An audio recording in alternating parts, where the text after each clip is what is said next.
A variety of amenities staffed by locals who are middle-aged. No need to worry about crying babies or teenagers with attitudes serving you at the pub. In addition, there are dozens. Hello, everybody. Look at that. Looks like we've got everything in the right spot, and we are on time, kind of. I guess technically we are 3 minutes late, or 13 minutes late, however you want to look at the start time for this. Randall, how's it going? We missed you very much last episode. Glad you could make it for what I'm assuming maybe the finale? Question mark. So yeah, everybody, welcome to Solo Rolling. If this is your first time stopping by, I play Dungeons and Dragons by myself. Usually pretty good. Sometimes I die, and then we have to take one embarrassment point as we restart a fight or something along those lines. But not in this one. This one, surprisingly, there's been a few times where I thought for sure, like, oh, gonna have to take me an embarrassment point here. But no, I don't think I've died yet. Second to last show, the finale, and the real finale. I know. I need to find out what's going on with that, because both of the last two, the finales never got exported from Twitch to YouTube in time, and then they expired on Twitch. And I don't know how that happened, because I usually go through Twitch like every week and upload, you know, we usually have like 2 to 3 things at least streamed here on Twitch every week. So I usually just will go through and upload them all. So I don't know how something happened to both of the first 2 books of this series, just the final episode, which is very unfortunate. But I kind of want to have somebody else stream a playthrough of this, and then we'll upload their whole playthrough on YouTube with the finale included, which will be a lot of fun. But yeah, before I get into the recap of last week, what do I have to talk about up here at the top of the show? Roll20, that sponsor, that, you know, that shiny new Roll20 graphic logo down there in the bottom right corner of your screen. Officially a Roll20 ambassador now, which is pretty dang cool if you ask me, which includes a couple cool perks for not just myself but for everybody, including a pretty amazing giveaway that's going to be happening like this weekend, next week, whenever I have time to plan it. I'm going to be giving away some I'm not joking when I say amazing Roll20 bundles, like crazy cool bundles, and I haven't quite worked out the details how I'm gonna do that giveaway yet. It'll probably be like on the Majestic Goose Network Twitter page. It'll probably be like retweet this link to be entered, something along those lines. So if you're not following at Goose Majestic on Twitter, definitely do, because that's most likely what's gonna be that giveaway, because it's pretty much the easiest, really. And other than that, GooseCon, still time to buy badges for GooseCon. It's not till September 30th. We are under 5 months away officially now. Ooh, that's not scary. I've got to plan a whole convention in less than 5 months. So yeah, head over to tabletop.events and search for GooseCon. You can get a weekend badge for like $45. If you're gonna GM at least 2 games, you can get a GM badge for $25. It's gonna be at Cincinnati, Ohio, at the Duke Energy Convention Center. We're trying to get all the geese there, as many as we can. Grundu bought a plane ticket, so Grundu's gonna be there. That's gonna be crazy. Yeah, it's gonna be a lot of fun. And thanks for tuning in and supporting our 24-hour Extra Life charity event. It was another massive success. It was a very tiresome 24 hours for myself, but it was also very, very fun. I had solo rolling scheduled at like 6 a.m. on Saturday, but I had a game following that slot at 8 o'clock a.m., Using the system Diesel, and I had not yet made my character. So instead of playing solo rolling, I made my character on the stream for Diesel, and it was a lot of fun. That stream was the following one, and me making the character. Yeah, and without further ado, so the last time I played, let's be honest, the last time we played, because chat helped me a lot last time. The last time we played, 2 weeks ago, and we were exploring the mansion quite a bit. We found the pedal to the teleportation gate, like our whole reason for even coming here to this town. So, check box. Other than that, we also found more motive cells. I've gotten my notes 5. That seems like a lot. I remember at least 3, but yeah, for some reason I got 5 in my notes. If that sounds right or not, let me know. Does that sound right? Okay, that's cool. And then, hey Danny, remember, I also found a body. So let me take one more step back. The whole thing, I came to this town to try to find this pedal to power a portal to give me a new location in that portal I could go to. Found out that the town's under siege by a band of orcs that are surrounding us. We thought we had 3 days to hang out in town while reinforcements were coming. Turns out that the person that we sent for reinforcements was killed and never made it to their destination, so nobody's coming to help us. So we're kind of dug our heels in. We are defending the town actively right now. And I went into this house to A, find that portal key, and B, find these things called motive cells that will power defenses for the town. I needed to find, I think, 3 to 5, depending on what I kind of wanted to power. And I think I like searched the entire mansion, found them all, found my key. So yes, grade A, awesome job, me. The house was haunted by a spooky specter until I put on a party hat, and then it kind of left me alone and just told me to enjoy the cake, which was way bad by that point. But Danny, do you remember we kept seeing references that said like, hey, if you have this journal entry found in the kitchen, go to this lore point. And I was like, it's not on my notes, but we all kind of remembered me finding that. I definitely did find it, Dev said before, and I guess I just did not put that in my notes. So Randall actually let me in on what that was. It was when I found that mummified figure in one of the hallways, or like crypt areas, church areas, whatever it was. I don't know why I didn't for 1 second think that was the person I needed to bury and lay to rest. But when I found that person, that's when it said refer to the kitchen journal. And I didn't have it in my notes, so I didn't do it. That was the person I needed to find and bury, which is unfortunate because I would have for sure taken the time to bury that person. Either way, I went into the basement and found out that it was like flooding. Somebody had tampered with a pipe. I fixed it, got the motive cells. They weren't going to hold for long, so this place is going to start flooding. So then I escaped, and I don't think I had a single fight, which is good because I've got full HP going into the final chapter of it. I think we can jump into it now and actually see, what's going on. Let me real quick, I'm going to check one more thing because I think there's another thing I had forgotten. Oh, I did. Fought a cat and an elephant. I remember I kind of cheesed the elephant fight a little bit, I felt like, but I killed it and I don't care. Oh yeah, there was interest coming in hot. There was a woman tied up. And I forget what her name was and why I knew her, but I was questioning her. She was afraid of the ghost. She wiggled out of her restraints and bailed.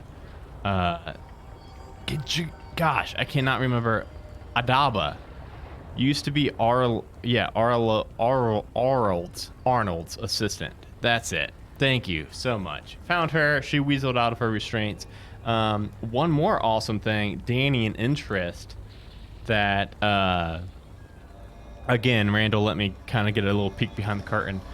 That room remember I had to bust in the room and it took a lot of time. I finally did it and it was fucking empty. There's nothing in there. Absolute garbage. It's just a plain room. And there's a door right next to it and I bailed on that because I thought it was going to be empty too. That was Yaz's room when he was a kid. It had like rock band posters and stuff all over the wall.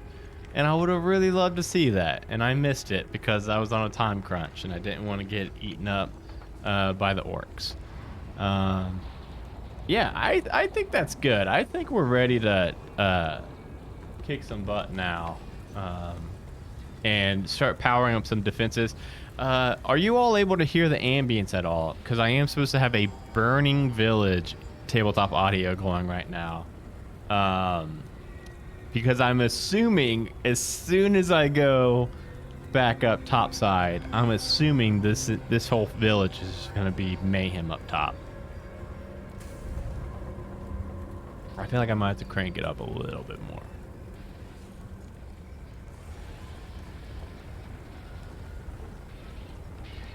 I raised it a bit. It still seems a little quiet to me, but it's hard to gauge based off the levels, but okay. Yeah, my notes just say start at chapter 4. I could have probably Googled or not Googled. I could have probably, there it is. Chapter 4. Oh, I think you're right, Randall. I do think I got to the village wall to give them the motive cells.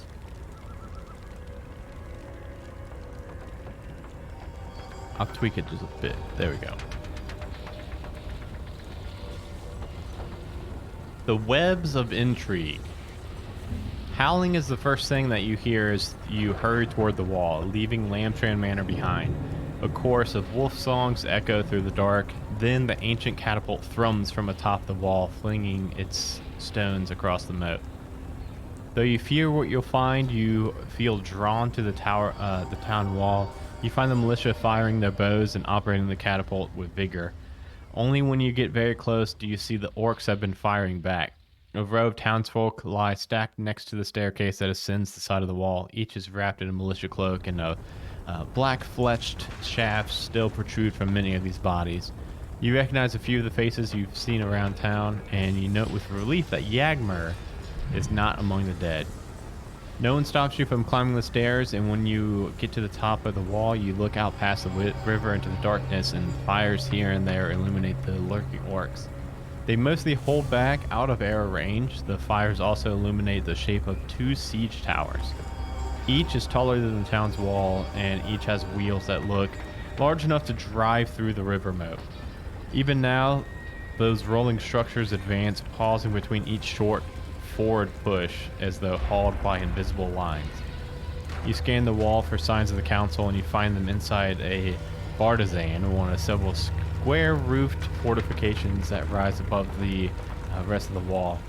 Like the other defenders, the council is taking turns shooting arrows across the river, and a militia guard recognizes you and lets you into the bartizan. Yagmar is there holding a crossbow, and Mayor Starkey is there with a magic wand. Beck sits on the stone bench. He appears to be tabulating militia reports written by officers somewhere elsewhere on the wall. Everyone turns to get your report, and you're not certain if that's a faint hope you see in their eyes, but you must now decide what to tell them. Okay. Check your hours before dawn. If all boxes are filled, they are not. I know that for a fact. I played it a little safe.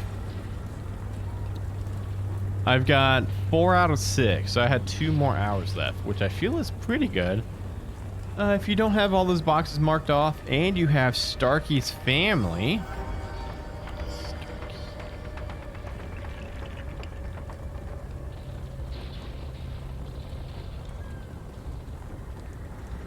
I feel like I've got I do got Starkey's family, okay.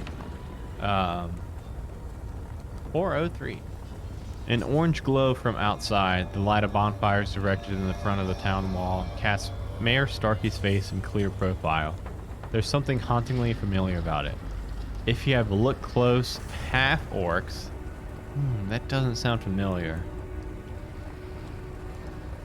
Close look. Oh, I do have that. Okay.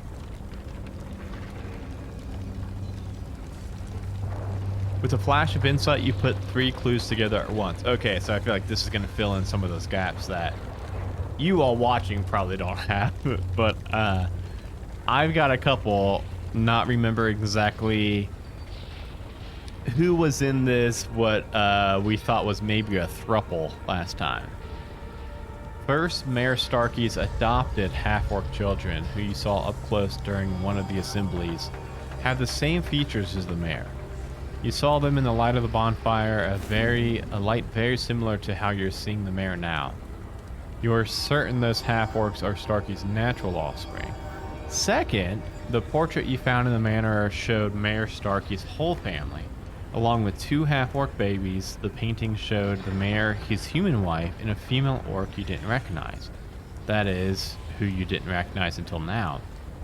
The third clue is the half-orc's children high, delicate cheekbones. They are unusual in orcs, but there is one orc you've seen recently who shares the same facial structure. You saw her through the observatory's telescope, parlaying with Mayor Starkey. Oh my goodness, it all comes together. Mayor Starkey and the leader of the orc army once lived together in Lamstrand Manor. They had some sort of relationship that may have included the mayor's human wife. Starkey and the orc chieftain had 2 children who now live with the mayor in town, and Lamstrand Long is now threatened by the children's mother. The siege must be personal. Should you share what you just figured out to the council? Is it important, or should you mind your own business? Oh my goodness. I don't know. Tell all. Okay, so our choices. Tell all. To accuse the mayor of hiding his true relationship with the half-orc children and the identity of the orc leader. Go to blah, blah, blah. Give the motive cells. If you have at least 4 motive cells, I do. Or just shrug. So we're not doing just shrug. Okay. Share it. Okay. My thinking is, I also think we should share it because I don't want to like throw Starkey under the bus. I feel like Starkey is doing the best he can with what he's got, but at the same time, if everybody knows this information, like maybe Yag will know something that can help. I don't know. Let's share it. And if I pieced it together, surely these other people could have pieced it together. These people who have lived in this town their whole lives. I don't know. Let's share it. Let's just spill the beans. The council was shocked by the revelation. Maybe they didn't know. At first, the mayor denies what you've said, insisting those half-orc children were orphans that he adopted out of the goodness of his heart. Interest, that's what I thought too, until just now. With a bit of pressing, however, the truth eventually comes out. Mayor Starkey breaks down in tears, and he tells the tale of his 2 wives, a human born in Hill's Edge and an orc who would inherit leadership of a nearby horde of orcs and other goblinoids, the Malila tribe. Their union presaged a peace that could unite the many disparate races in this corner of the western heartlands. Instead, it ended tragically when the mayor's human wife died in that fire. Out of grief, Starkey left Lamstrand Long behind and went to live with the orcs. They were happy for a time, and then Starkey found he wanted to control the children's upbringing. He wanted them to feel at home in his own culture rather than that of their orc parent. He stole away with the children during the middle of the night and returning to Lamstrand Long just in time for the mayoral election that occurs every 10 years. The mayor claims he is afraid to lose the children, and his once accepting attitude towards the orcs melts away as he pleads with the council. He tries to appeal to the same anti-orc sentiment that he argued against just days ago. They'll be raised by savages. They're better off here learning civilized ways and useful magic, worshiping gods who don't want them dead. The mayor is still ranting as the council votes. Immediate exile. Ooh, what did we do? Oh no. Okay, I was just saying how Mayor Starkey's pretty cool, and we got him exiled, y'all. Okay, well, he should have told the truth. Militia members detain Mayor Starkey and prepare to escort him out of the town. At the same time, the council sends a delegation over the river bearing a flag of truce. The sight of the mayor bound tightly is enough to stop the orcs' advance. Within an hour, you are watching the half-orc children having a joyous reunion with their mother. Her purpose achieved, the orc leader then sends word to her army to lift the siege. Though the council does not officially turn over the mayor to the orcs, his immediate expulsion from the town has the same effect. The retreating army takes him into custody and they don't bother to untie him. You wonder if this little family will work out the differences, or the former mayor is now walking to his death. Yeah, I know. Oh no, I know. Now that the facts are out, I take back what I said 2 minutes prior about him being pretty cool. Take all that back. Yeah, he effectively kidnapped his kids. Didn't like he just decided one day, like, you know what? Never mind. I actually don't like orcs, and like I don't want them raising my children. Oh my goodness, what that was. Okay, this next page right here is gonna have a lot. It's gonna have a lot of impact to the rest of the story, because I was coming out of this mansion, metaphorically and literally, expecting to, you know, like the past 2 weeks, expecting to come in tonight and just power up a bunch of defenses and kick a bunch of ass. And now I'm like, am I even fighting anything tonight? Let's see. With the threat of the orcs gone, you spend another day in Lamstrand long as Yagmer's guest. You watch out the window as the townsfolk cautiously go about their business. Make this renowned adjustment for each of the event codes you've got. Okay. Well, let me go ahead and stop this burning village tabletop audio.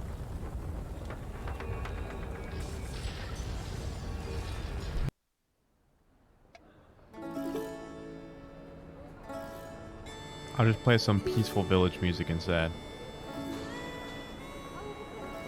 Okay. Okay. What codes do we have? Told Yagmer. I did tell Yagmer. Reported sabotage.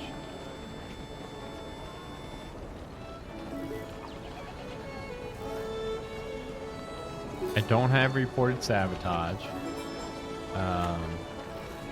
Ruined plans. Don't have ruined plans. So I got one of those. So -1. And then for each of these I get +1. Okay. Plans. I've got plans fruitful. Heat 4. I don't have heat. So right now I'm at 0. I might get a +1 if I got water drained, which I think I do. You don't have water drained? Are you sure? Did I not drain that water? Maybe I drained the wrong water. I don't know. Yeah, I don't have that one. Which is fine. I mean, I will take just a flat 0. I will take that. Oh yeah, I swam through the water instead of draining. Okay. If your renown is now -1 or lower, if it's 0 or higher. Well, let's just see here real quick.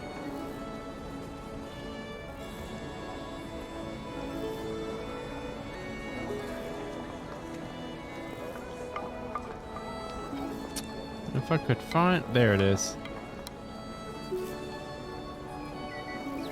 I'm at -1. Oh! So close.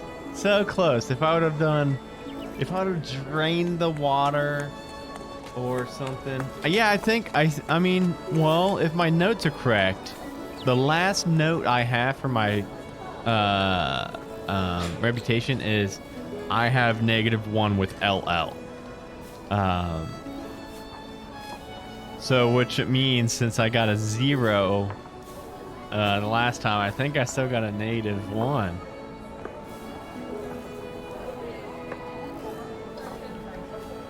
Let's go ahead and go with that. Let's go with it as if I've got a -1. Let's see what happens. Despite the seemingly peaceful atmosphere of the village, you can feel the tension still underlying the local relations. The orc army is gone, but the villager interactions remain quietly distrustful, particularly around the mid-wall that separates the east and the west side. You manage a guest at Yagmer's for an extra day, and you spend the time indoors with your gnomish friend, avoiding everybody. At one point, you find yourself talking with Yagmer about the delicate necklace of metal lace you found in Audubon's satchel, and you can study the magic a bit more in the gnome's presence. Among other things, it can let you talk unhindered, or walk unhindered across spiderwebs. The spiderweb necklace could prove useful in fights against giant spiders. Oh yeah, let's do that. I've got that. I'm gonna add that. Because I did not like fighting the giant spiders at all. It was terrible. I get a long rest, but I was already topped off, so that's good. The next morning, you prepare to leave, setting out the single-use teleportation device that Arnold gave you. Well, remember to write, Yagmer says. I want to hear more about your friends and the adventures on Slipstone Street. You wrap the magic cord around your waist. Go to 95. Am I going home? Really?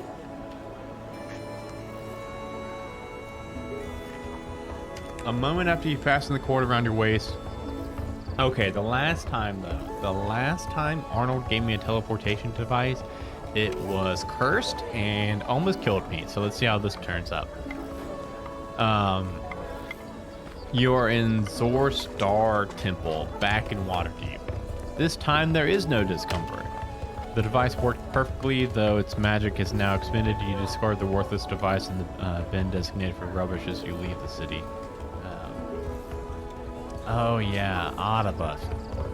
I hate Audubon. And I did not kill Audubon.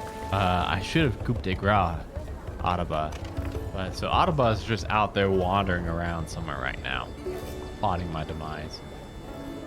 Your home is on the other side of the same city block. It takes only a minute to walk around and down the alley just off Slipstone Street. You climb the stairs above the bakery and put your key into the iron door. It's only been 4 days, but it feels like you've been away for months. I think that's accurate because I believe this is part 7 of this series for this adventure, which would mean 14 weeks, and I might have missed a week in there, so 16 weeks? Whew. When you enter the planning room, you see that it's been decorated. Belle smiles at you from atop a ladder, and she's hanging a string of glittering silver foil from across the room. Sumeril is still 10 days away, but Belle keeps decorating for it earlier and earlier each year. And the whole thing is so commercialized now. What with the sale of star maps on every street corner, and the Guild of Surveyors, map makers, and chart makers must earn a mint from selling their annual commemorative versions. Pockets looks up from where she's laying next to the hearth, and she doesn't get up, but does whine once and rests her head on her paws. Thanks for the warm welcome, Pockets. Miss you too. Rufio recently unblocked the fireplace. The gang can now afford firewood again. Since then, Pocket spends most of her day by the fire. You hang a cloak up by the door and sit next to the hound, enjoying the warmth. The rest of your friends wake a few hours later and go about their day jobs. They're excited to hear about your adventure and sad they had so little time to talk. When everybody's gone, you put the leash on Pockets and walk her down to Arnold's office in the southern ward. Let me turn that down a bit. Alright, let me get that. Yeah, this one was a lot louder than Burning Village was.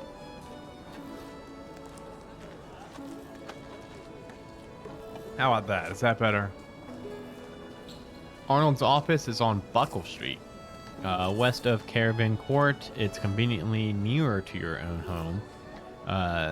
Though you think Arnold chose this place because it's behind Tevlar's Tipples, an all hours wine shop. Tevlar's Tipples sounds like a low-key nudie bar.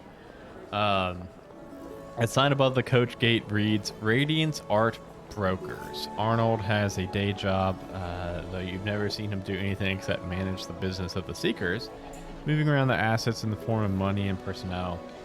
Speaking of Seekers personnel, 2 red shields sit dicing at a table in the tiny courtyard. You recognize both from your past interactions with the mercenary company. Neither stop you from going up the little staircase and entering the office. If you have the helped Too Small's interview. Gosh. I haven't seen Too Small in forever, so I do not remember. I do. What's that from again, Randall? Because that was probably about 2 months ago. Helped Too Small's interview. I've got it.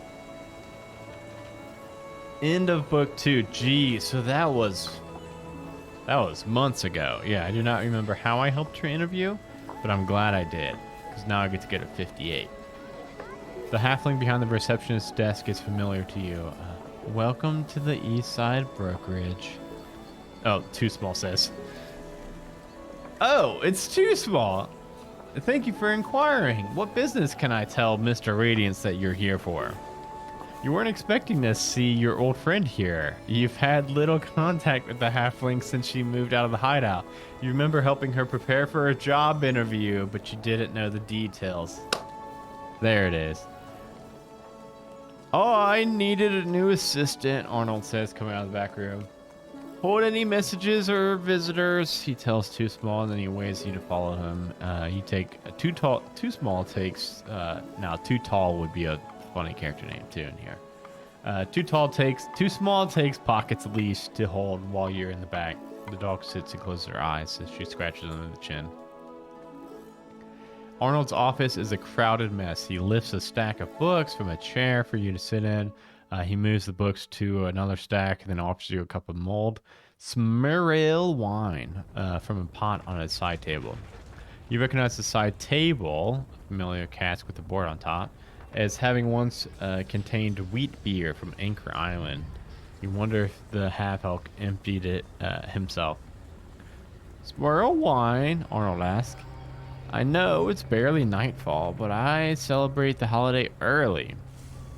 You decline the drink and tell Arnold about your adventure. The half-elf takes copious notes. He is particularly interested in the encounter with Adaba, though her actions and the reason from her presence seem to confuse him. You also turn over the notes and items you found in Lamstrand Long, things that relate directly to the Argent Gate. Okay, so I remove Adaba.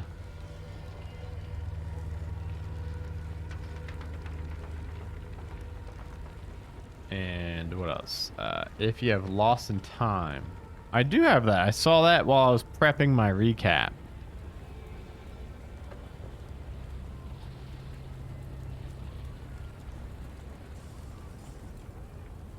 Arnold is particularly pleased when you unwrap the golden pedal key. Oh, you'll get a bonus for this, I'm sure. Arnold swallows the last of his wine. Remove the pedal from your inventory. Yeah. They're always taking my cool shit.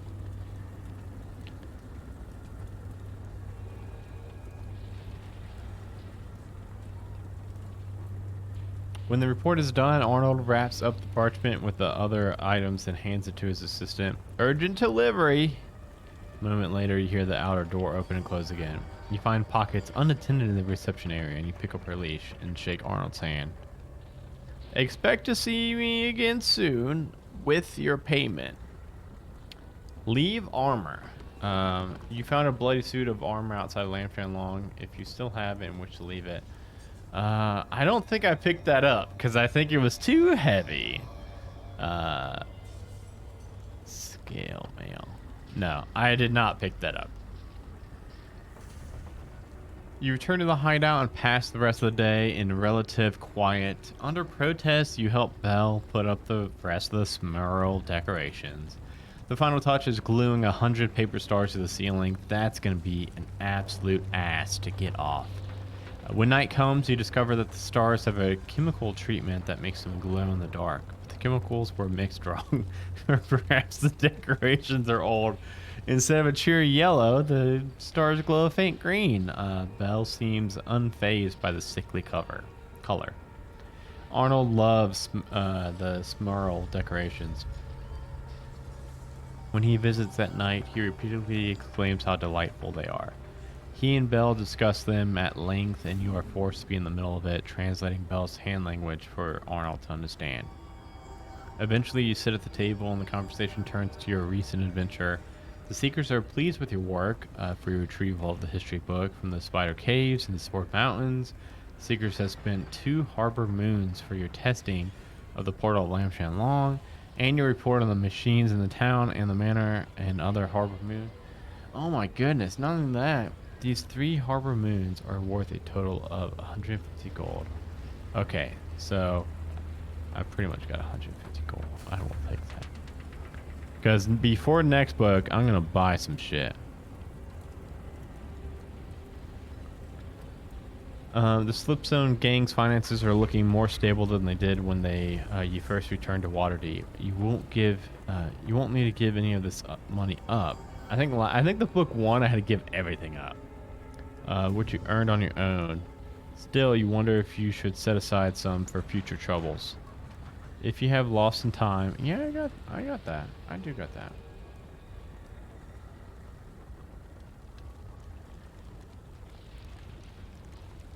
The Seekers are pleased in your primary mission. For having brought them the golden petal key from Danaki's bedrooms in Lamstrand Manor, Seekers reward you 2 more. Ooh, 250 gold pieces. Yes, please.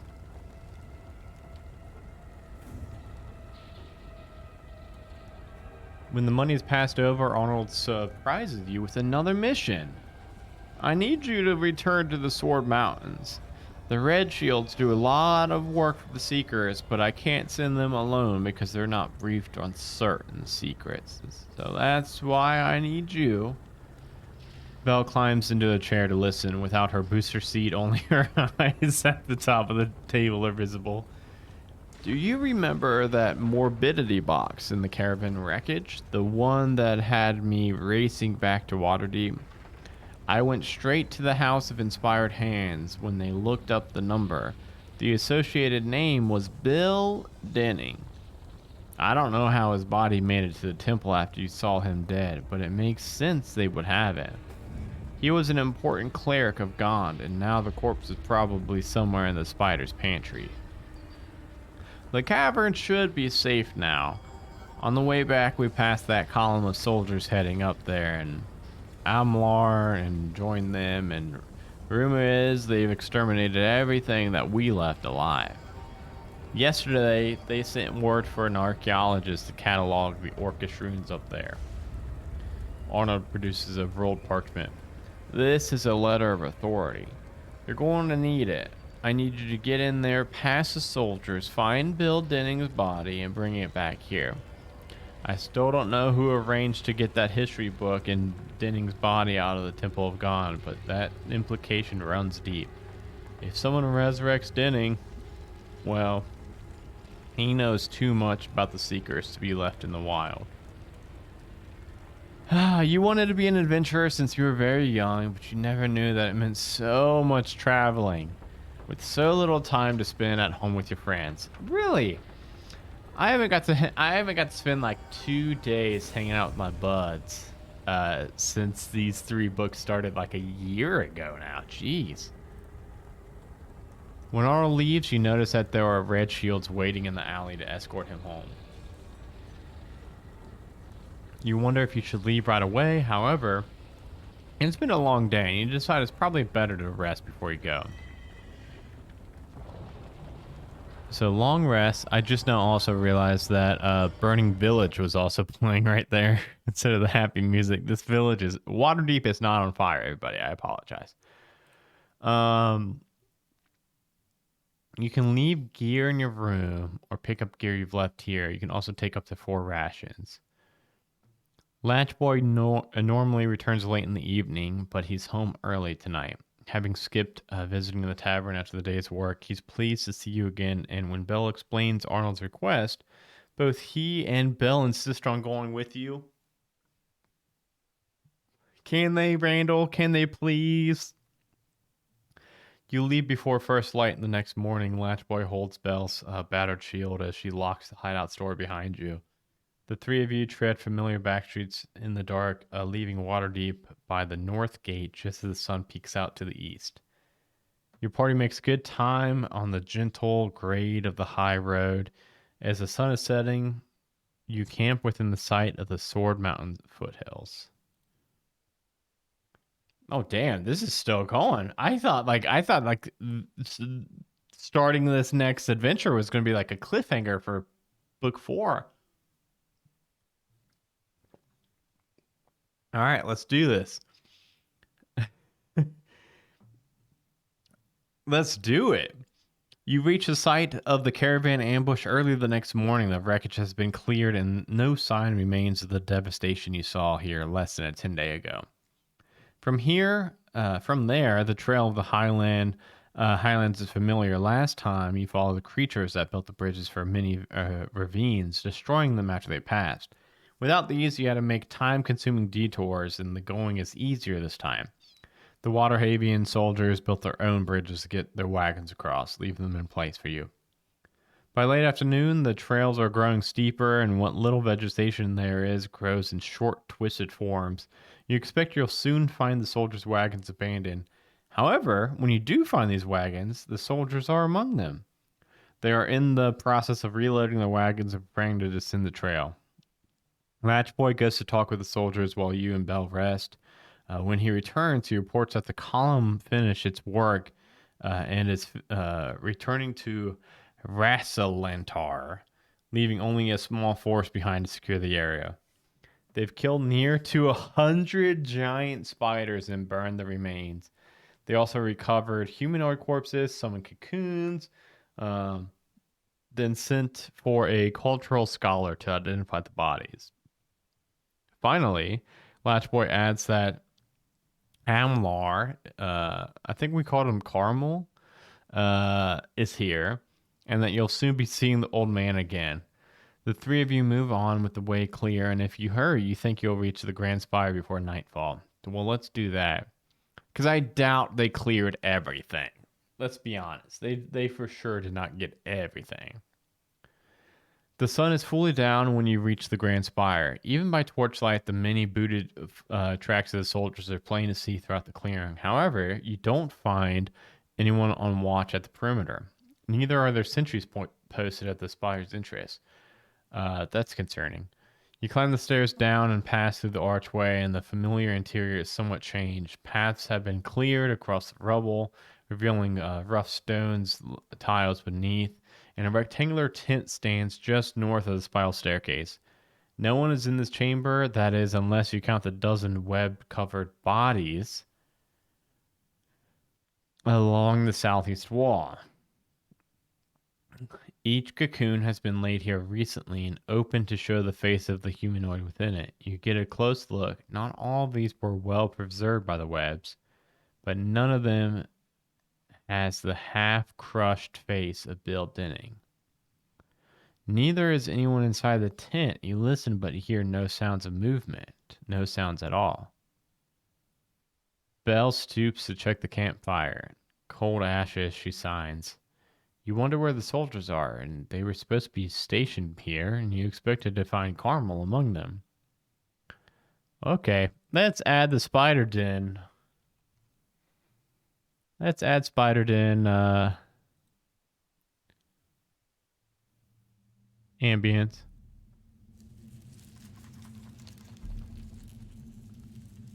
Search tent. Yeah, let's search the tent.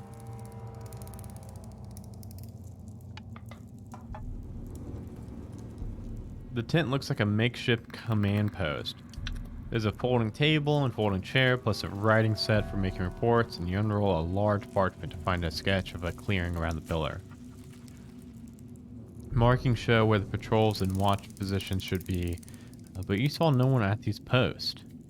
A trunk below the cot contains officer's clothes and a grooming kit.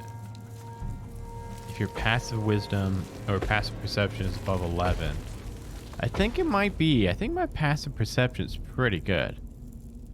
It's a 12. I wouldn't say pretty good, but I will say that it did beat that. With a bit more hunting, you find a concealed panel in the officer's trunk.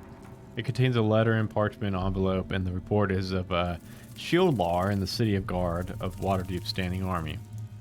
The report is addressed to the superior officer. The date is today's. This report was written this morning.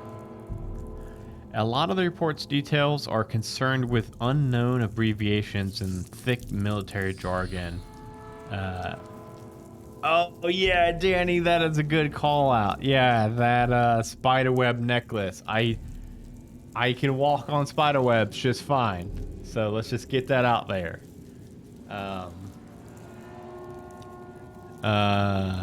But you managed to decipher enough. After days of fighting and hunting, the soldiers have slain every giant spider within a league here. Don't think so. Fighting them in the open, digging them in the caves, blah blah. The officer mentions twice how foul the smell of burning spider corpses is. Oh no, I bet that attracts spiders if you burn spider corpses. That sounds right. The report also mentions an investigator from the Waterdeep Watch who is present and assisting a useful member of the Wizard's Corps named Admiral Carvel. Yeah, that's Carmel.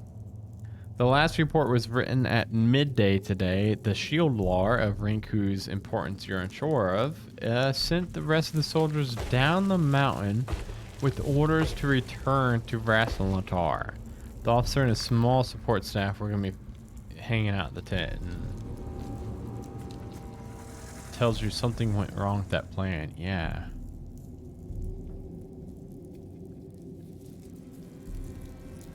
You leave the strange tent behind and proceed down the spiral stairs. There you find the same warren of tunnels, but the rough ground has been cleared here too. You remember the desperate chase that took place here the last time you visit? Yeah, I almost died. You soon find the intersection where you got your first glimpse of these four-limbed chitons. Latchboy uses his torch to inspect the ground. He looks nervous. Soldiers were here, Latchboy says. Bell slaps your arm and shows you something on the ground. It's a wand. Orange torchlight shows it's along its silvery length. That's the old man's wand, isn't it? You nod. The distinctive silver wand that Bell found belongs to Amlar Carvel. We'll just call him Carmel. How did it come to be here in this intersection? It's not something that a wizard would lose on accident. Bell readies her shield and warhammer. Yeah. You're in a long passage that runs from southwest to northeast.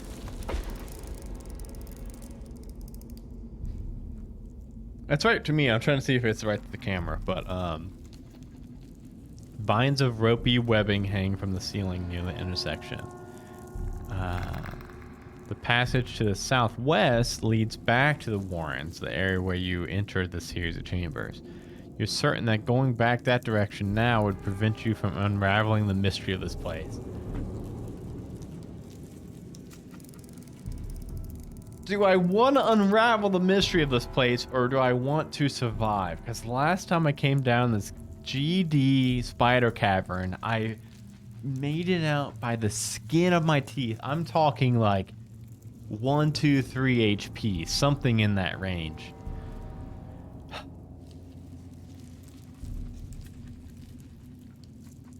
I mean, we can't not. You're certain going back that direction now. southwest leads back. So we got to go northeast. I'm not just going to nope out. Just be like, well, couldn't find them. Sorry, everybody. Okay.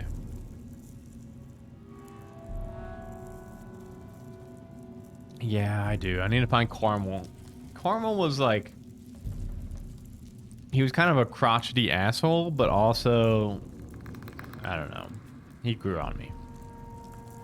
The southwest to southeast, northeast passage was caved in at the northeast end. The rocks have been shifted in the side to the passage. From the dust, it looks like the work was done recently. So I'm still going northeast.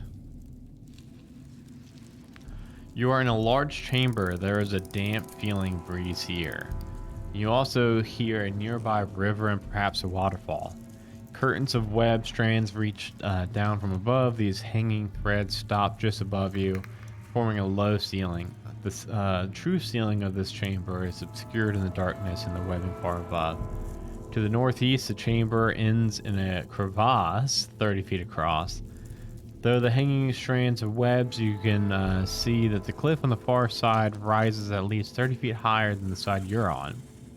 At the bottom of the crevasse, lower than you can see, you can hear a river flowing. There are 4 viable exits from this chamber. The passage to the southwest was once caved in but recently cleared, and a narrow track leads north along the ledge that runs between the cliff wall and the ravine drop-off. Finally, you could scale the rocky, I thought it said rocky cliffs that lead to the plateau to the northwest or the southeast edges of this room. Okay. All right. So we just definitely don't want to go southwest because that's where we're going backwards. So our options are track north to follow the narrow track northward, moving between the cliff wall on the west and the ravine drop-off on the east. Go to 75. And then there's northwest and southeast, which both we need to climb.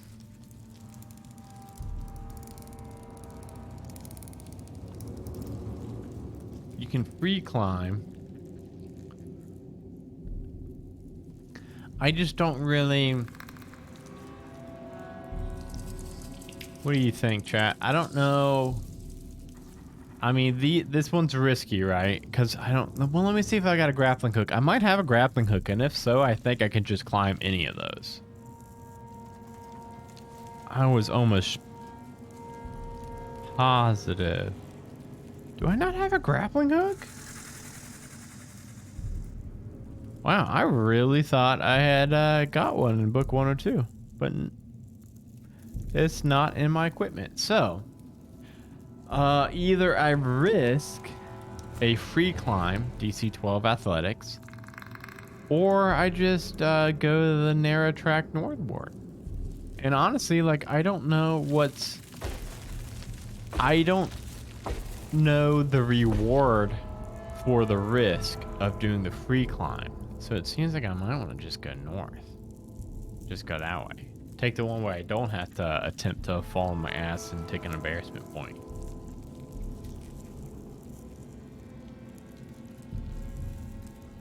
Yeah, let's go north and see what happens.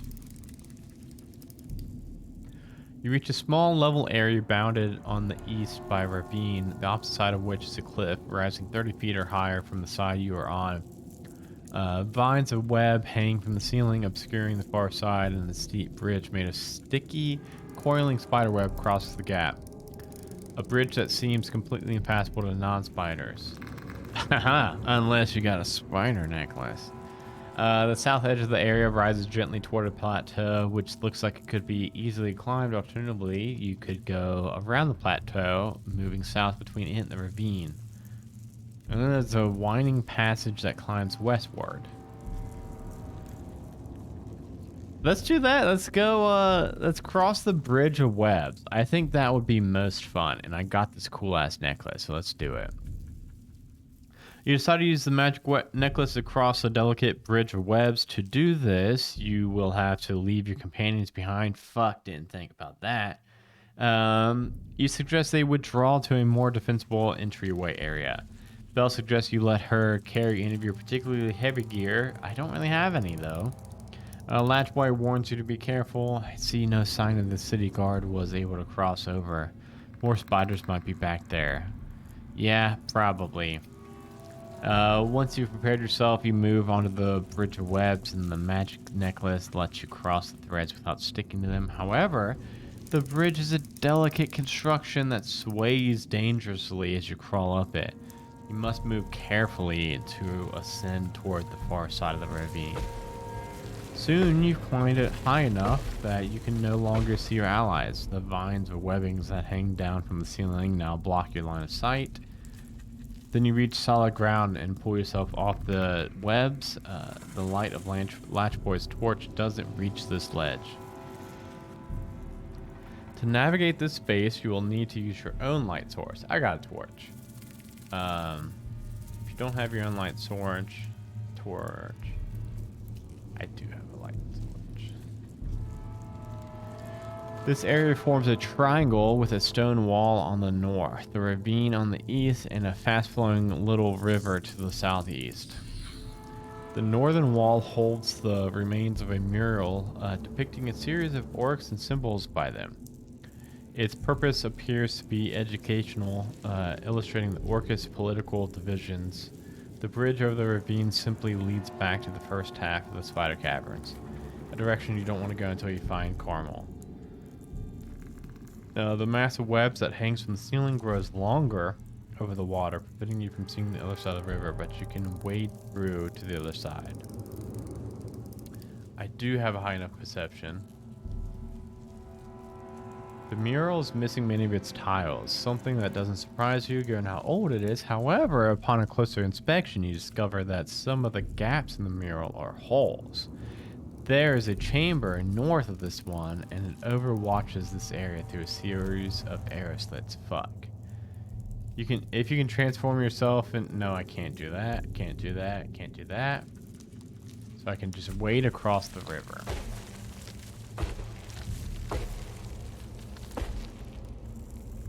You prepare yourself before plunging through the river. You must almost completely submerge yourself to duck under the curtain of webs that hang here. The water is cold, likely the runoff of snow banks from higher up in the Sword Mountains. And when you reach the other side, you take a few moments to shake off as much water as you can. I'm a Minotaur, so I picture like shaking off like a dog. Oh shoot, which one did I just click? I took this one, right? This area is bounded by the ravine on the southwest side. A fast-flowing river makes up the... It is this one, right?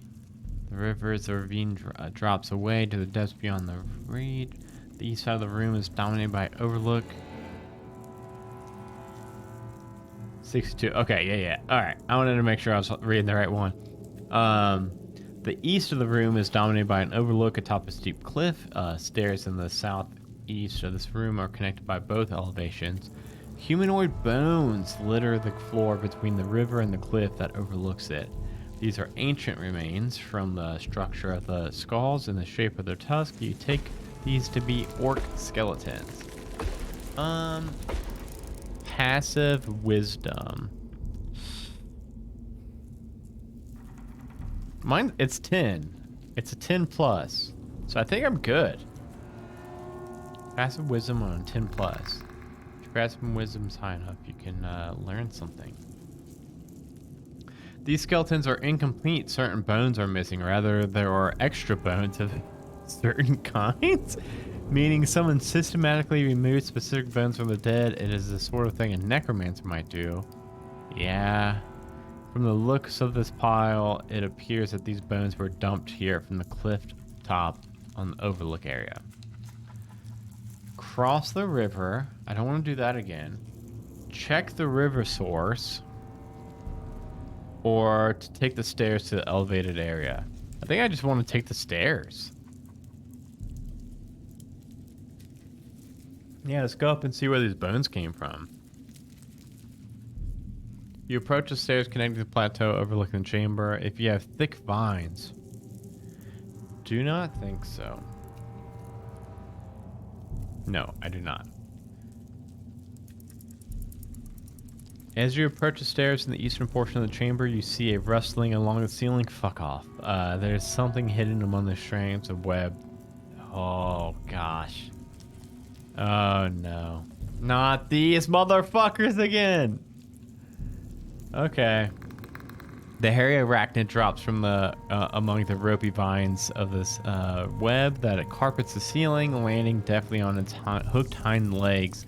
It hesitates at the top of the stairs as if it's guarding this route deeper into the caves.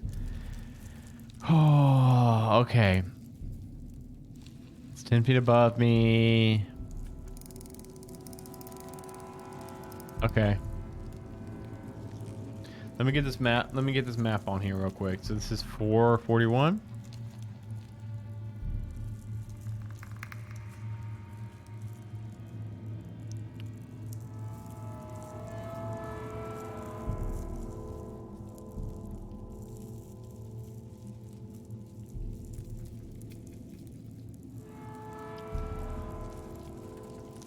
Look at that.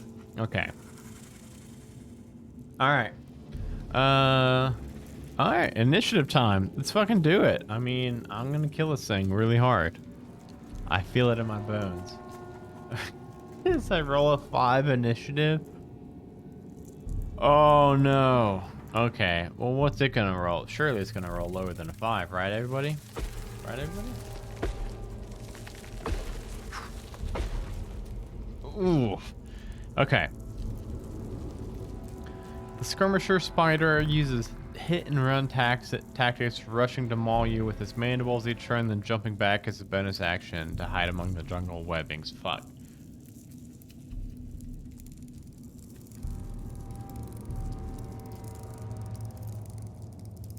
The movement might avoid opportunity attacks.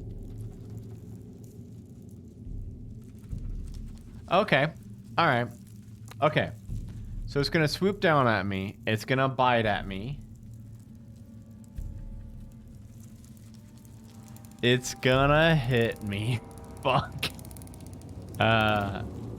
You know what? Chat. I'm debating if I'm going to take the average or I'm going to roll. I'm going to roll. I'm going to roll it. And I got the average, so that's okay. So I'm gonna take 5 points of damage. I can do that. I can do that. Alright.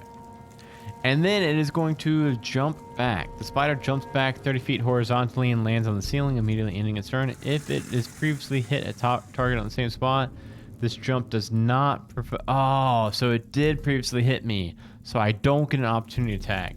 So I am now going to fire my bow at it. And of course, half cover.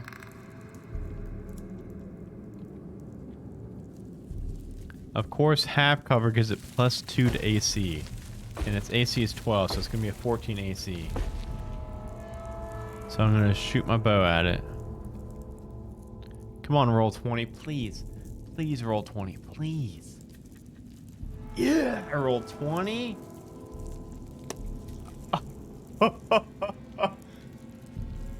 Oh no! It has 16 health! It has 16 health and I did 15 damage? Okay, come on, I got something, right? Let's see what I got, though. I mean, I got something.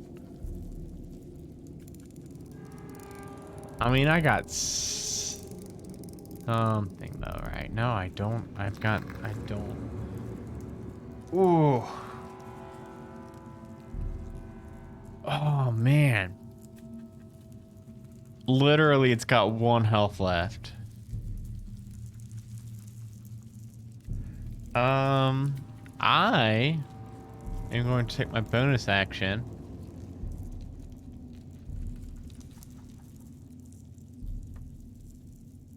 And I'm gonna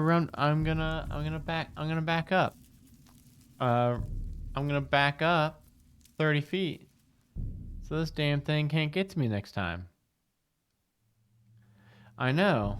I know. This thing could definitely get me pretty good. Oh, you know what? I forgot to make a con saving throw. I should have definitely done that.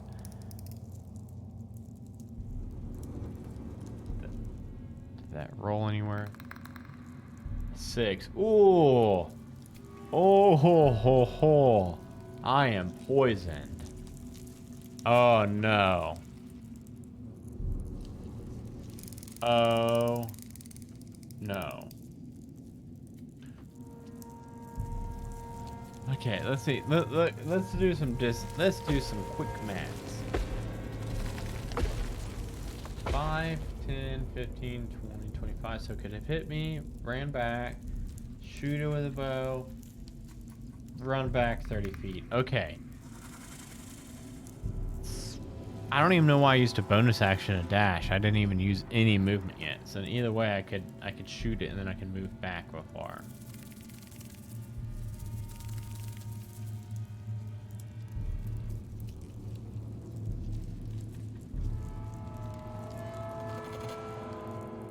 So I'm gonna move back there as it runs back,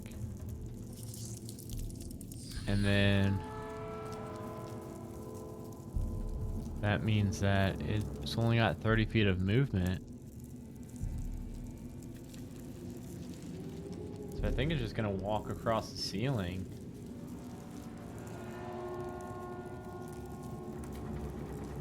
I mean, it could dash towards me.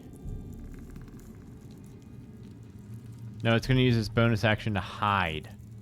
Okay, so it's gonna use it. So it's gonna run, and then it's gonna hide. Okay. I can see the big fucking hairy legs sticking out from everywhere. Shoot. Okay. That's probably a very good thing that it did not get that. I think it still has half cover though, being up in the webs. So this attack's gonna have disadvantage, so that's gonna be bad.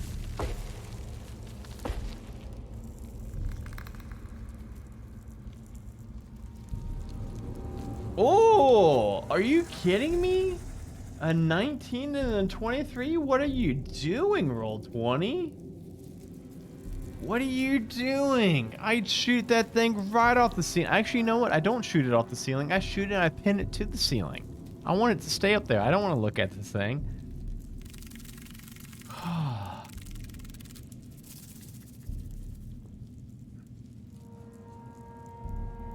Oh god, you scan the vines for more enemies hiding. Please no. Please no. Please no more. You decided to move on. 62. Yeah, you know what it is? Oh, you know what it is? They partnered up with me and I became a Roll20 ambassador, and then they tweaked the algorithms a little bit. And they were like, hey, whatever he rolls, all they would have to do is like an if statement, right? If Adam DeWeese rolls a 1 to 10 plus 5. You know what I mean? Like, just give me a little bit of a buffer. Just give me a little bit of a buffer on my rolls. I think that's what's happening, because that was pretty fucking choice that 3 attacks in a row I rolled above a 19, or at least a 19. Okay.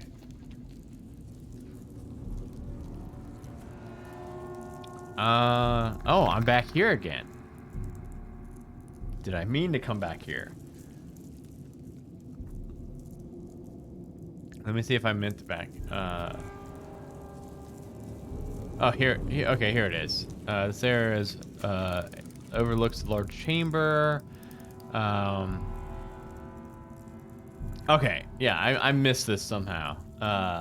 Yeah, Danny, you need to get with them. You need to become like a super partner. Let's go to this east tunnel. Ahead, the passage splits into 2 directions. The intersection leading west, north, and southeast. 2 ledges overlook the area. One to the east, one to the south. The southeast path angles up. Yeah. If you have Shadow of Tomorrow, that does not sound familiar at all. Nope. If you lack that code, go to 419. As you approach the 3-way intersection,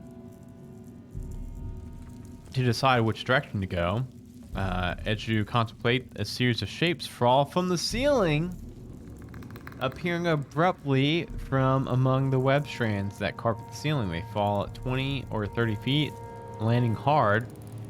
You aren't surprised to see these bodies are deformed, and then you realize that the misshapenness is an ongoing condition. The creature's bodies continue to writhe and reform. The fall appears to have been fatal to some of these creatures, or at least put them out of action. But a half dozen creatures are trying to stand. You recognize their torn clothes. Some of them wear the soldiers' uniforms that you recognize. You're familiar with the idea of the slain coming back to life, rising from the dead, but this is different.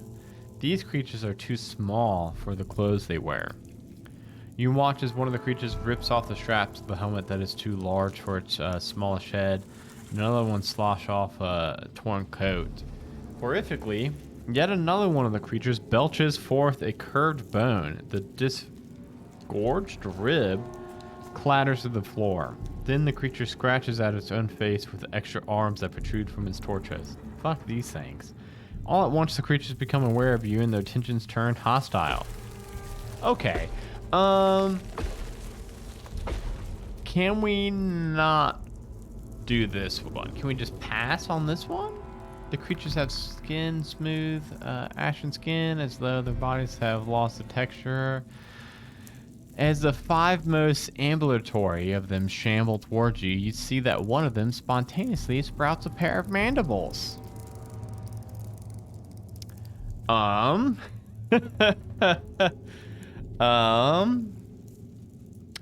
to do this, though? How are we gonna do this? Roll20 doesn't like me this much.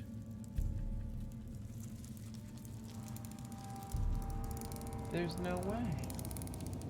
Hey, how did that upload? Hold on, I'm trying to get this uploaded to... Hey. Okay.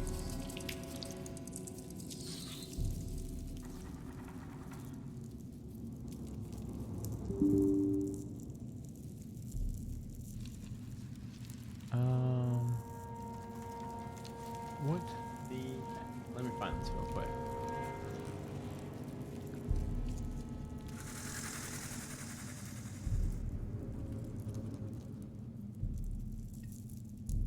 Here we go. I am confused about... Okay, look how little that is. Why is it so small?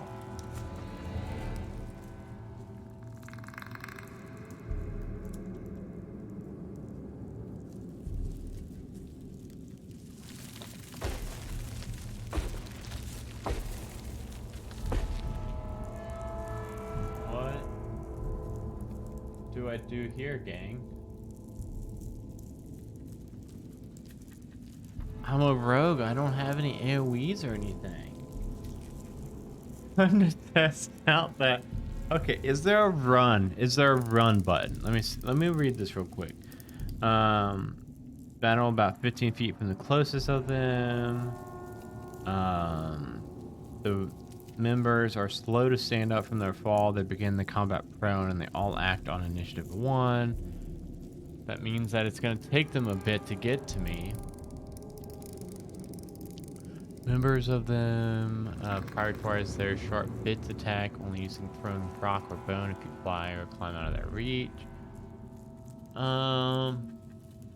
Any of the others that are wounded will prioritize healing themselves. I don't know. I don't know about this. being level 3, I feel like I am screwed right here. I don't have any AoEs.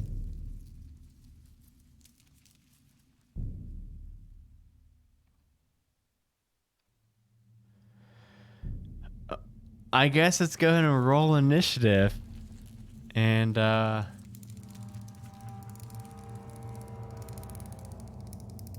am scared about this one. I got a 6 on my initiative. Hey, they got a 4. Okay, that's something. All right. Well, I'm going to obviously shoot the closest one to me with my bow. Actually, you know what? Yeah. Yes. No, I'm not. I'm actually going to throw a dagger at the closest one to me. Oh, ho, ho.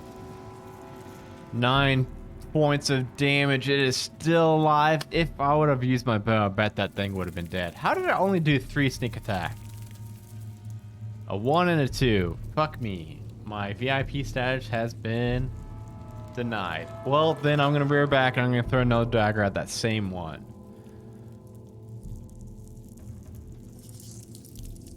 An 11 is just going to miss it.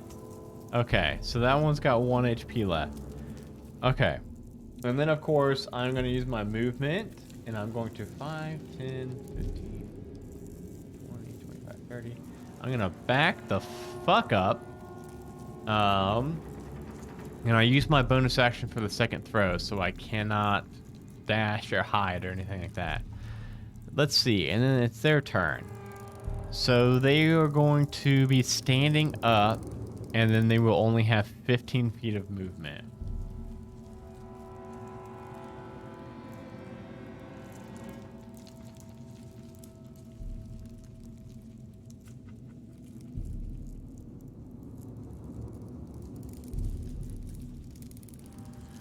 Oh, gosh.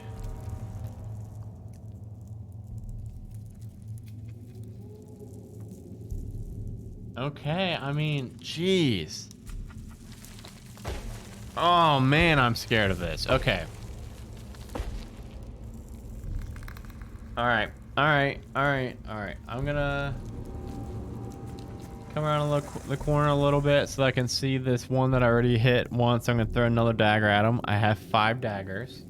The 12 is just gonna hit, which means that that one is dead, which is good. And then, I mean, I don't want to use my sneak attack on that one. This one though, sneaky attack. A 10. Ah. Shit. All right, I'm gonna back up like 5, 10, 15, 20. So I'm gonna back up to 30, but I know now, like, I don't think I'm gonna want to go into that next room. And now they can all move 30 feet. And I think they can throw stuff. I'll just stack them all like that. Let me double check what they can do. I'm pretty sure they can throw shit at me. Mark where it died. Oh gosh. Why? I think I can do something on this. I think I can like put an X on it.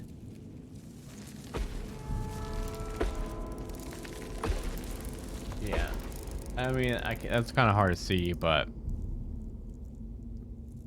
they have to go to where they have to go there when they use the heal thyself trait. Okay, let me look up that heal thyself trait. Remember, the throng heals itself for 2d4 points by absorbing the flesh off the fallen. Okay. Well, that first one is down by, how many points was that? 9? They're down by 9, so they've only got 1 point of health, so they're gonna have to go back and heal thyself. And it's their turn now, so let me see what they can do. Well, that one is going to have to run back heal itself for 6. So it's got 7 health now. Okay.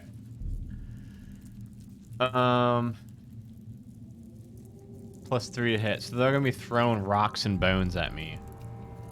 Yeah, because they're gonna be within 30 feet of me, I believe. 5, 10, 15, 20, 25, 30. Maybe not. 5, 10, 15, 20, 25, 30. Oh, they're not. They're not within 30. Or is it range weapon, range 30 feet? Yeah, they don't have like a disadvantage on super far throws or anything. See, now the thing is, it seems like, oh, I'm going to be good now. I can just keep kiting them. But I don't want to go into this next room because I don't know what's in there. So I'm not going to be able to back up anymore after this. Alright. I've only got 1 dagger left because I haven't picked up the other dagger. So I have to shoot a bow at this first one. Oh, just hit. Thank you, roll 20. 9. Why do I keep getting so close to killing them in one shot? Okay. 9 points of damage. I want to take the hide action and hide around this corner right here. Like, just like give a little hide. Oh, wait, you know what? I'm not going to get that sneak attack because it's by its buddies. Fuck. Fuck. Shit. Shit, fuck. Oh, no. This is not going to go. Oh, no. Oh, no. Oh, there's too many of them. I'm not going to get my sneak attack. Oh, I am dead. Oh, I am so dead, you guys. Oh, I am so dead.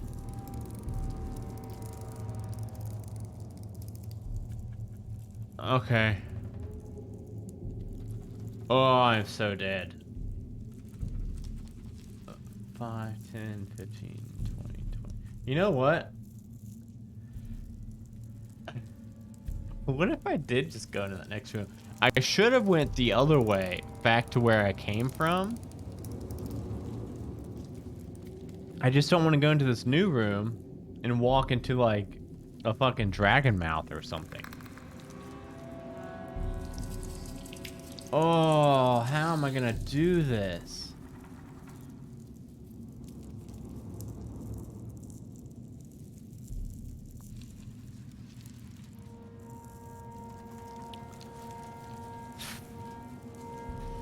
Okay. Well.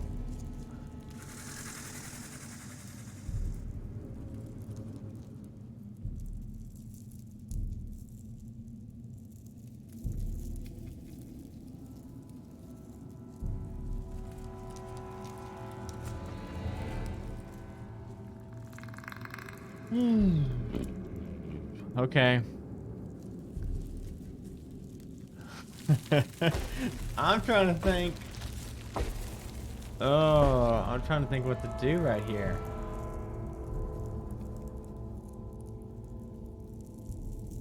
You know what I think I'm gonna do? I'm going to disengage from my action, dash for my bonus action, do some rogue shit. I'm about to do some rogue shit right here. Which means I'm gonna have 60 feet of movement. So, 5, 10, 15, 20, 25, 30, 35, 40, 45, 50, 55, 60.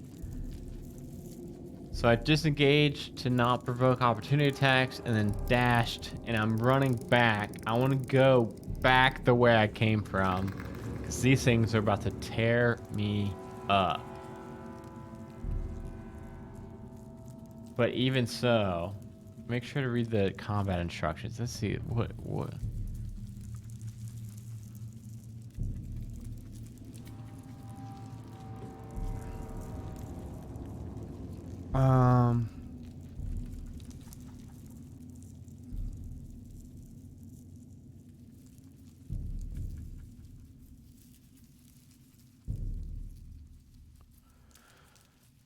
Okay.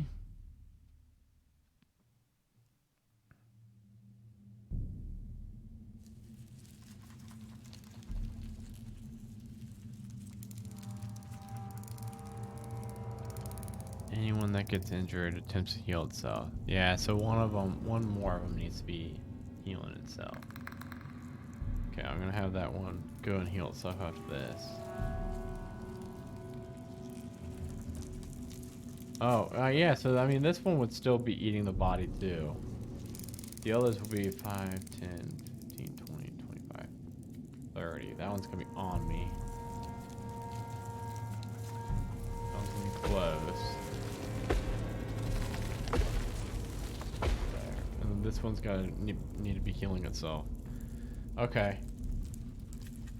So I'm gonna rape your. Well, hey, I got one separated, which is good. It is going to try to attack me though.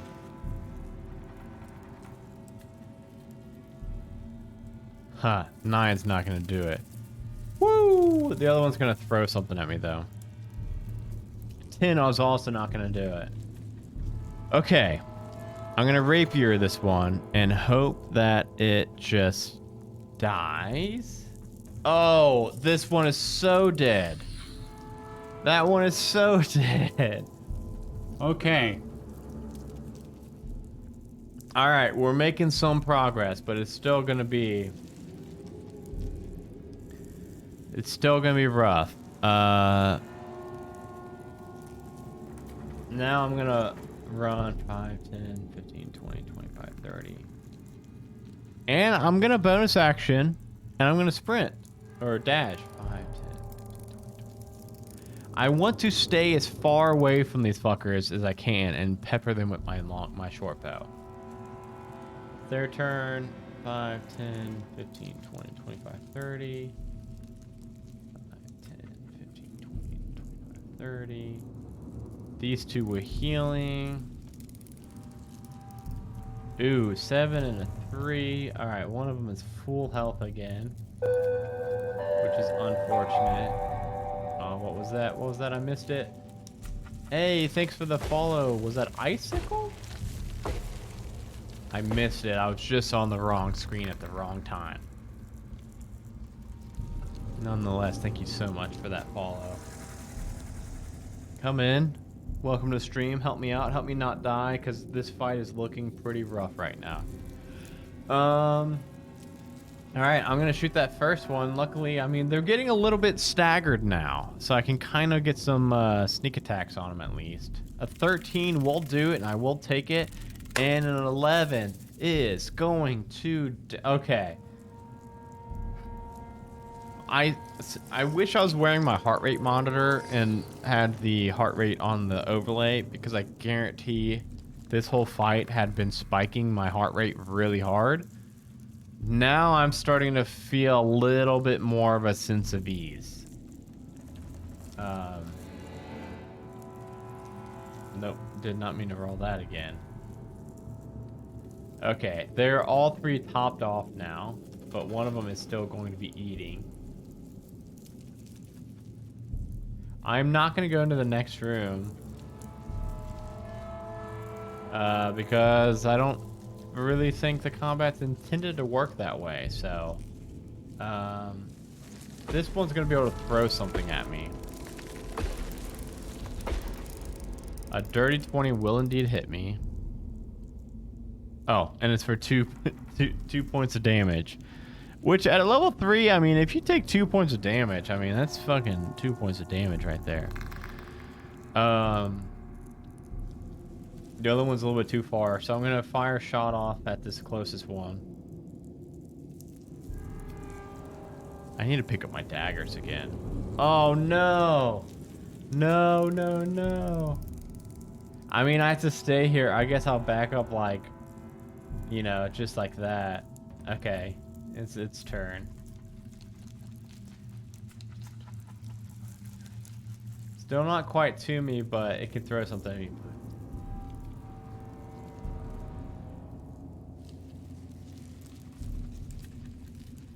Okay. So those two can both throw something at me. 17 is going to hit me for 2 more points of damage, which is like fucking peppering me with rocks and bones right now. But that's okay. You know what I'm going to do? I'm going to run up. I'm going to bring the fight to this one, and I'm going to stab it with my rapier. I don't get to use that thing enough. Oh, that thing is dead as hell. Okay. So there's another body right here, which I realized at the marking of this one, I started moving that, but that's okay. So this one is injured, so that means that it is going to come over here and it's going to try to heal. And it's only going to heal for 3, which is unfortunate for it. Oh wait, no, it wasn't injured. Never mind. What am I thinking? That one has not been hit. That one's going to try to bite me. But a 7's not going to do it, which is unfortunate for it, because I'm about to tear it up. 1, 2, 3, 4, 5, 6. It's seriously, once I got them kind of scattered for the sneak attacks, that's when I really kind of started getting it. Yes, thank you for the lurk, Icicle. Very much appreciate it. Okay. Alright, I mean, my rapier just downed 1 in 1 stab, so you know I'm gonna just poke, poke. Poke, poke. What is up? It is that Roll20 ambassador energy here tonight. Yes, yes, dead, dead, dead. Didn't even need the sneak attack. Oh my goodness. I thought without a shadow of a doubt this fight was lethal. I'm dead. I'm done for. And then I started busting out 3 nat 20s in a row. Woo! Alright, this thing's gonna come up to me. It's gonna try to hit me. And with this energy, I feel invincible. And I am. It misses me. It cannot make it through my Minotaur hide. Which is unfortunate for it, because then it passes back to my turn. If I would have got another nat 20 right there, I'd have lost my fucking mind. But unfortunately, a 5 plus a 4 and 9 does not hit this thing. So right now we're just kind of in this like throes of battle, as it's kind of a back and forth. Who's gonna get hit first? Not me, I don't think, unless I miss right here also. Oh, a dirty 20. Woo! So close to a nat 20. And that is 17 points of damage. Even without the sneak attack, just the 10 would skewer this thing alive. Holy Randall, how many people died to that fight in playtesting? Because it seems like it is such a hard fight, but I mean, I just got so lucky with crazy good rolls. But I guess, I mean, you know, if you strategize right, I guess you can, I don't know. I'm really happy right now. I'm very, very happy right now. I thought for sure I was going to take an embarrassment point, have to die, and have to skip that fight. Glad I did not. Whew. When the creatures have been defeated, you get a chance to take a closer look at them, even in death. Some of them continue to slowly transform.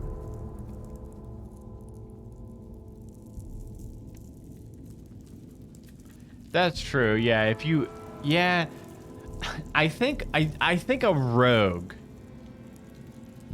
I think a rogue was bad for that fight. But even so, I had nasty enough rolls to, you know, make up for it. But anybody else, if you could hit more than 1 target at a time through an AoE or multiple attacks, I don't think anyone has multiple attacks at level 3, but yeah, if you can hit a couple of different people, and you can take a couple out while they're healing, yeah, I can see that. There's the picture where it looks like if you didn't break the siege. Holy shit! They break the bridge and literally just leave? Wow. Okay, I'm gonna cheat. I'm gonna read that 37 real quick. When the dust and smoke clears, most of Lamstrand Long is gone? Holy shit. Oh, we need another playthrough of all of these. Like, Danny, Danny, I think it could be fun if you did it. If we could get Drundu to do it. Drundu would be hard time zones, but yeah, we need more playthroughs of these because I want to see that happen. I want to see Lamstrand Longfall. Okay, Shadows of Tomorrow. I got that code. I'm trying to debate like if I'm gonna be able to knock this out tonight or how am I looking, Randall? Because it's 9:20. I'm just a little worried, like.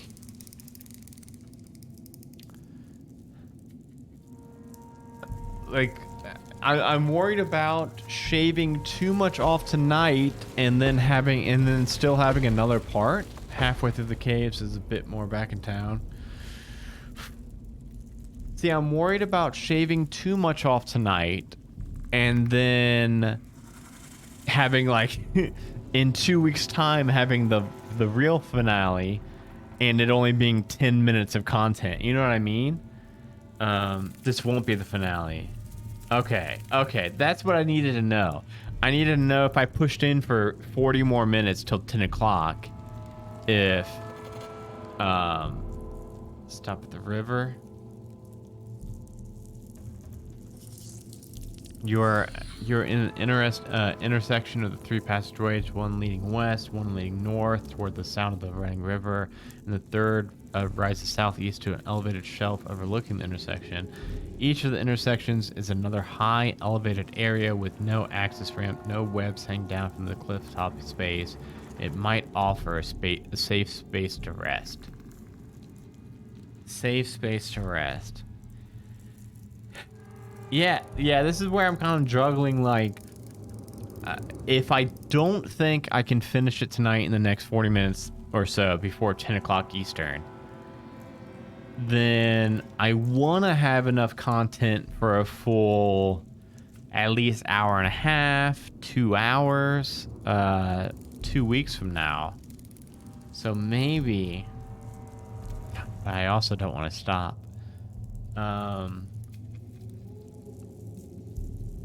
Yeah, I think we might have to. I think this might be a, let me see. It says, go north toward the sound of water, western passage, southeast passage, climb. Which one had the east of the intersection is another high elevated area?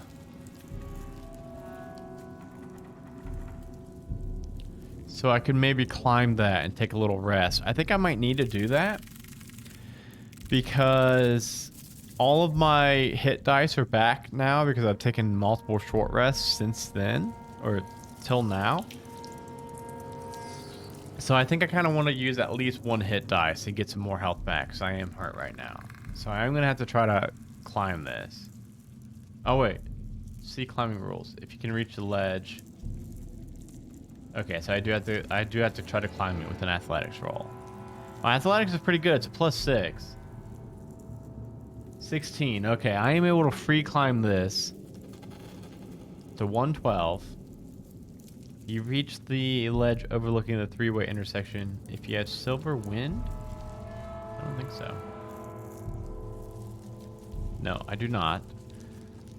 Waiting doom. Jeez, these all sound scary. I do not have waiting doom. You find yourself in a level area that overlooks the passageway below. This would be an excellent place to lurk and ambush. Speaking of ambushes, you see a giant hairy spider crouching about 10 feet from you. The creature is as large as a horse and its legs are curled with tension as if ready to spring. Oh no, I don't have a passive perception of 17. Brace for the impact. To stay in the spider's path, go to this. Leap back to risk the fall by jumping off the cliff. Fly back. I don't have flying speed. Oh shit. I'm gonna try to jump back. I don't want to fight a spider right now. Reacting instantly, you throw yourself backward off the cliff. The giant spider does not follow. Event waiting doom. Oh, fucking Randall. Jeez. Oh, that is perfect. Okay. You take 1d6 bludgeoning damage. That would be really embarrassing if that killed somebody, but luckily for me, it does not. It cannot.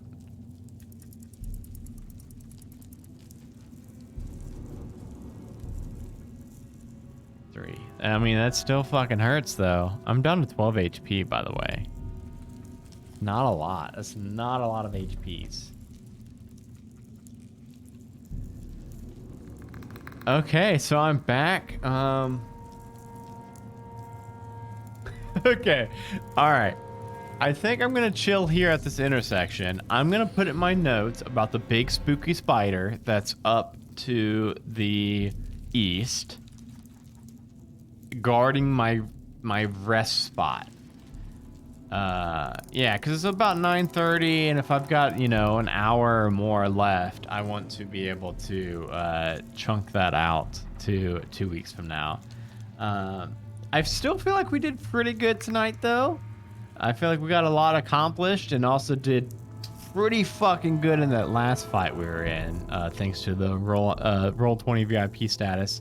Yeah, a couple things. If you, I mean, check out Roll20 if you don't have an account on there yet. Definitely go sign up for one. We're gonna be doing a massive Roll20 giveaway here very, very soon in the next couple of days, probably on Twitter at Goose Majestic, where we're going to be giving away, I mean, I can let you in on like a couple things. Like, if you've heard of a little game called, geez, why can I not think, Fiasco? Yeah, we're not just giving away the base game of Fiasco. We're giving away every expansion to Fiasco that is on Roll20. That is one section of the multiple pieces of content we're going to be giving away. Monster of the Week, if you like Monster of the Week, boop, all the Monster Week content up in the bundle. It is going to be an amazing giveaway. Follow us on Twitter to stay up to date on that. If you haven't yet, we never plug our Discord. Join our Discord, bit.ly/oneshotdiscord. I'm in there like an absurd amount of time, like 19 hours a day. Come check it out. Come hang out and chat. Follow us on Twitch if you haven't yet. Hey, if you've got an Amazon Prime account, you can subscribe to us for free. It's unfortunate because you have to do it every single month. It does not auto resubscribe for you for your free Twitch subscription, but you get one free Twitch subscription a month. And that's a huge help to us. I mean, a Twitch subscription translates to about like $2 a month for us, which isn't a lot. Like if you're thinking of it like that, to us it is a lot because we have to pay our streamers, and like all of our streamers split that revenue. Not only that, the biggest thing that that comes from those Twitch subscribers. Thank you, Randall, for that. That's why I always have to do these reminders, because it's annoying Sunshine, that you can't just have it auto renew. But the biggest thing about that is us having more subscribers gets us more perks for our subscribers. We can give you guys more emotes, like more of the emoji thingies, and yeah. So like the more subscribers we have, the better. And check out GooseCon right there above me. Tabletop.events. Search for GooseCon. Grab your badge. Come hang out with us. Come play some tabletop games with us. It's gonna be a lot of fun. It's also gonna be very stressful for me that this next coming couple months. So help me out by buying some badges. Yeah, I think that's it. Let me look at who we're gonna raid tonight. I think we've got a couple options, because I think we've got a couple people that are... Ooh, yeah. We got a lot. Okay, let's go ahead and... You Meet in a Tavern is off of their campaign 3 right now, but they're still playing some video games, and You Meet in Tavern's a lot of fun. So go hang out with them. Give them a honk when you get in there. And yeah, thanks everybody for hanging out. Thanks for keeping me alive, everybody. It was a group effort tonight. Let me just... That did not work, did it? That didn't work. Uh-oh. Uh-oh, I need to hurry because I hear my dog upstairs walking around, which means she is looking for a place to pee because Brittany is not up there. Here we go. Raid sending. Thank you all for hanging out. So much fun. See you all in 2 weeks. Randall, make sure you don't miss it because it's going to be a lot of fun. Bye, everybody.